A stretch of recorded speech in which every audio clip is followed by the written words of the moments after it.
Welcome everyone to Coffee Break Tuesday. Pour a mug of something hot because we have a heated topic to discuss today. It has been the cause of many arguments and people will literally defend their position to the death. Do you read books or do you listen to books? Is it the same thing or is it different?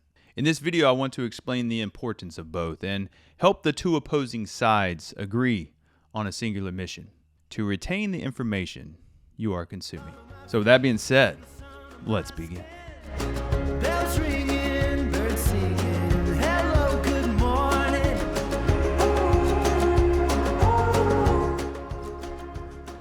To be clear about anything, we must define exactly what that anything is. Being clear about what we are discussing is important.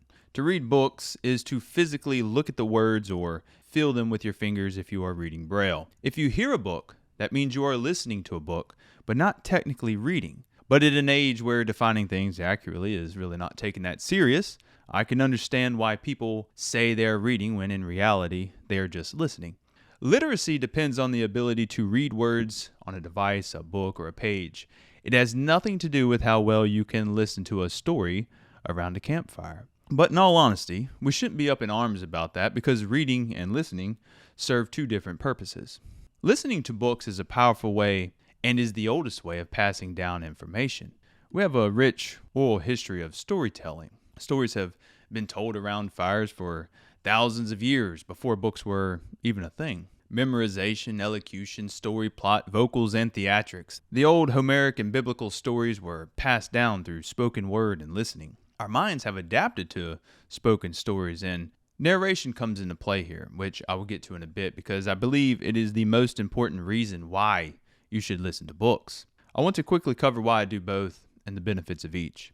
There is no doubt when I read a physical book, I mark in it, look up words, names, and places, and reread passages to underline, and maybe I examine the maps or the diagrams in the book. I'm reading at a deep level that can only be done when I'm sitting down with a book or a device. But often, I can't sit down and devote time to reading a book that will require my full attention. So when I am doing activities that take a while or are mundane, I choose to listen instead. Long, slow runs, distant drives, and even while I'm spending hours standing behind my coffee roaster. I choose my books based on the quality of the book first and then their narration quality second. Both have to align. I want to get this out of the way before you click away because I think this is the most important concept of listening to books. If you find a great narrator, then hard books become movies in your mind. Now, I can forget what I read in a physical book a year or two ago because it is in my own voice the entire time for each character. Everything can blur together, and if I can't pronounce the names, they become hard to keep up with in the story. But I listened to Great Expectations last year on Audible, and the combination of Charles Dickens' writings and the voices and expression of the narrator has allowed me to internalize the book more than I ever could have on my own. I understand we do not all absorb information the same, and it may be completely different for you. But I remember Pip's voice, the roughness of Magwitch, the delicate Estelle, and the anger of Miss Jo Gargery. Because of the voice and the sound of the characters, I can think back to the scene of Pip growing up in Jo's house and meeting Mrs. Havisham for the first time. We click because of the book, but I stayed because of the narration. I'm currently listening to The Brothers Karamazov right now, which I mentioned in my last video, I believe, and the narrator is the best I have ever encountered. I hear people say they struggle keeping up with the characters of this book, but I am more than halfway through and I have not had that experience yet.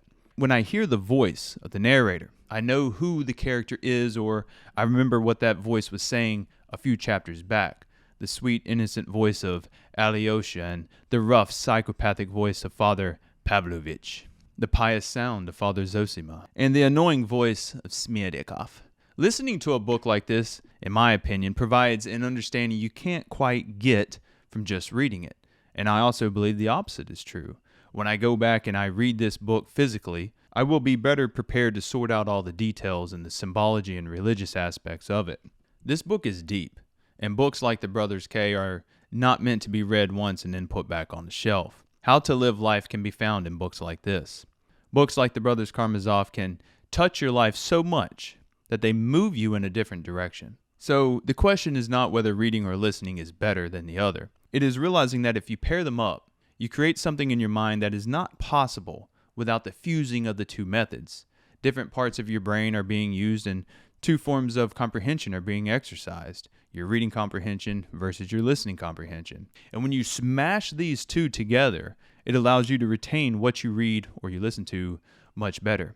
It creates a synergy of understanding. I've never understood this idea of reading 500 books in a year or 1,000 pages of reading in a day.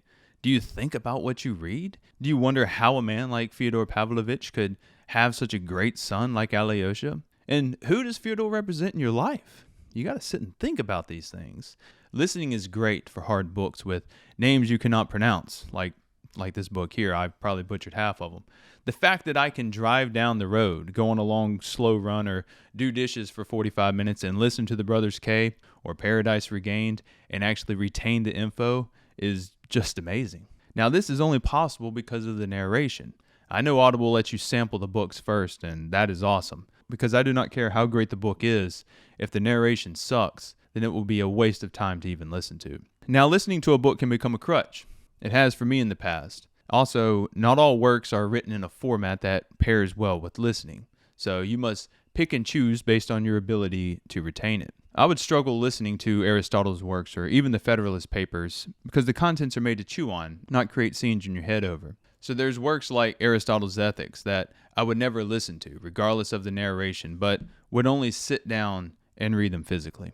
My entire purpose for making this video is because I feel people are missing out on the listening experience. And if you are only listening, you are missing out on the deep reading experience. I created a video a while back on how to read a book if you want to go more into deeper reading.